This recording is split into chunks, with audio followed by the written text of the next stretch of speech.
ज्यादातर लोगों की जिंदगी की समस्या आलस नहीं बल्कि कल होती है। कल से करेंगे, कल से पढ़ेंगे, कल से बदलाव करेंगे, कल से कुछ और करेंगे। ये कल कभी भी नहीं आता है। ये कहानी हमें कल का काम आज करने की सीख देती है। ये कहानी है लोकुल गांव के एक मोंटी की। मोंटी पढ़ाई में तो ठीक ठाक था और चीजें भी उसकी समझ में बहुत जल्दी आ जाती थी, बहुत अच्छे से समझ लेता था। लेकिन उसकी एक बहुत बुरी आदत थी, हर काम को कल पर टाल देता था। खासकर जब पढ़ाई की बात आती थी तो उसका एक जवाब होता था, अभी तो बहुत समय है, कल से पढ़ना शुरू करूंगा। उसकी इस कल से करने की आदत से उसके माता पिता बहुत ज्यादा परेशान रहते थे कि कहीं ये पढ़ाई में फेल ना हो जाए, कहीं ये बाकी बच्चों से पीछे न रह जाए। उसके माता पिता उसे रोज समझाते थे कि बेटा पढ़ ले, लेकिन वो कहता था माँ कल से पढ़ूंगा। देखते देखते परीक्षा का समय नजदीक आने लगा। परीक्षा में बस 20 दिन बाकी रह गए थे। उसके माता पिता उसे समझाते, बेटा पढ़ ले, थोड़ा थोड़ा पढ़ ले ताकि परीक्षा में पास हो जाए। वो उसे समझाते कि तू रोज पढ़ेगा तो तू परीक्षा में आसानी से नंबर ला पाएगा, वरना तुझे परीक्षा में बहुत ज्यादा मुश्किल हो जाएगी। लेकिन वो फिर भी एक ही जवाब देता, माँ अभी तो बहुत समय है, कल से पढ़ूंगा। जब उसके माता पिता उससे ज्यादा पढ़ाई की कहते तो वो मुस्कुराता और कहता, माँ आप चिंता ना करें, अभी बहुत समय है, मैं कल सुबह से जरूर पढ़ाई स्टार्ट करूंगा।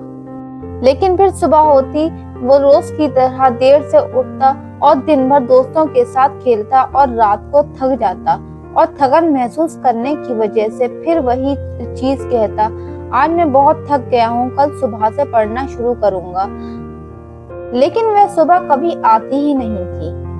धीरे धीरे करके परीक्षा बिल्कुल नजदीक आ गई और परीक्षा में बस एक दिन बचा था। जब परीक्षा बिल्कुल करीब आ गई तो मोंटी बहुत ज्यादा परेशान हो गया और उसने सोचा कि आज मैं रात भर जाकर पढ़ाई करूंगा। और जैसे ही वो पढ़ने बैठा और पढ़ने के लिए उसने किताब खोली तो वो सोच में पड़ गया। इतना सारा सिलेबस देखकर उसका दिमाग चकरा गया। थोड़ी देर पढ़ने के बाद उसे थकान महसूस होने लगी तो उसने सोचा कि मैं अभी सो जाता हूँ और सुबह जल्दी उठकर पढ़ाई कर लूंगा। लेकिन रोज की तरह फिर वो सुबह जल्दी नहीं उठा। अगले दिन परीक्षा हॉल में बैठकर वो बहुत घबराने लगा। प्रश्न पत्र देखकर उसका सर चकराने लगा। सारे प्रश्न उसे जाने पहचाने लग रहे थे, लेकिन सही से किसी का भी जवाब उसे मालूम नहीं था। कभी वो प्रश्न पत्र को देखता, कभी अपने पेपर को देखता और कभी अपने आसपास के बच्चों को देखता जो बच्चे प्रश्न का आंसर दे रहे थे। ये सब देखकर वो बहुत ज्यादा परेशान हो गया। जैसे तैसे करके उसने अपना प्रश्न पत्र कंप्लीट किया और एग्जाम हॉल से बाहर आ गया। अब थी रिजल्ट की बारी। रिजल्ट में बाकी बच्चे पास हो गए थे। प्रश्न के सही आंसर न देने की वजह से मोंटी फेल हो गया था। ये देखकर वो बहुत निराश हुआ और घर पहुंचा।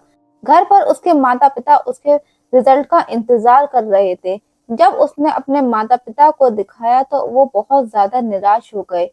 अपने माता पिता की आंखों में मायूसी देखकर मोंटी की आंखों में आंसू आ गए और वो रोते रोते अपने दादाजी के पास गया। दादाजी ने उसके सर पे हाथ रखा और उससे पूछा। मोंटी ने पूरी बात अपने दादाजी को बताई। दादाजी ने उसे बिठाया और पास में खड़ी एक भैंस को दिखाया और दादाजी बोले, बेटा ये भैंस देख रहे हो, अगर मैं इसे 10 दिन तक खाना और पानी न दूं और 10 दिन का चारा और पानी एक साथ खिला दूं तो क्या ये हमें दूध देगी? क्या ये जिंदा रह पाएगी? ये सुनकर मोंटी बोला, नहीं ये मर जाएगी। दादाजी बोले, बेटा किसी भी चीज को कल पर टालना हमारी आज की मेहनत और आने वाली कामयाबी दोनों खत्म कर देता है, क्योंकि कल कभी आता ही नहीं है। दादाजी की बात सुनकर मोंटी की समझ में आ गया और उसकी आंखें खुल गईं।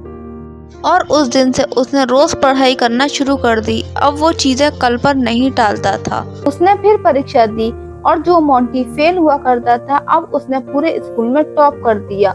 इस कहानी से हमें ये सीख मिलती है कि हम रातों रात कामयाब नहीं होते। कामयाबी हमें रातों रात नहीं मिलती, बल्कि रोज थोड़ी थोड़ी मेहनत से एक दिन कामयाबी जरूर हासिल होती है। सपने कल पर टालने से नहीं बल्कि आज कुछ करने से पूरे होते हैं। ऐसे ही रोज जीवन में कुछ नया सीखने के लिए प्लीज वीडियो को लाइक कर दिएगा और चैनल को सब्सक्राइब कर दिएगा। Thank you.